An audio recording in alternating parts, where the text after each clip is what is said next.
In September of 2019, when she was 40 years old, Elisangela found out that she was pregnant. Things were complicated at first because I didn't see it coming. I was caught by surprise after 13 years. Due to my high blood pressure, my pregnancy was considered high risk. The doctor told me that I ran the risk of having a preterm baby because of the hypertension and my age as well. I felt a lot of pain during my pregnancy. I had back pain, which I had never had before. Every time I had back pain, I had to go to the maternity, and as a result, there were lots of comings and goings to and from the hospital. Sometimes when I was working, she would call me to ask her to take her to the hospital.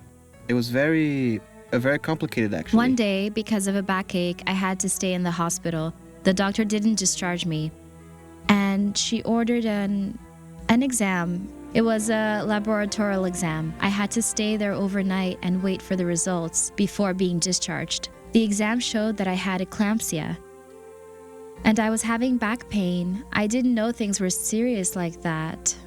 Eclampsia is a severe complication that usually affects women towards the end of pregnancy, marked by seizures and high blood pressure. Elisangela was 37 weeks pregnant, so in order to preserve the baby's life and hers as well, the doctors decided to induce labor to reduce the risks of further complications. Then the doctor came and said, "Elisangela, we won't discharge you. You'll be taken to the delivery room." So I went to the delivery room. I was with her the entire day, and she was suffering. I was afraid of losing both her and the baby. But the doctors don't know we have a great helper who is Jesus. Before medicine, God comes first in the first place. And I was praying, even in the hospital.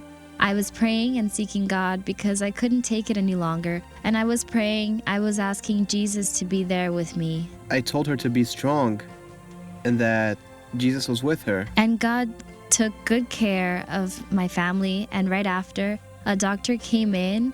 What called my attention was his badge. The name that was written in the badge was Jesus. And I remembered all the prayers I was saying at the moment the labor induction began. I felt like I was fainting, like I was gonna die. It was such a strange sensation. Then my husband held my hand. I remember it so well, and he said to me, "Behold, I make all things new."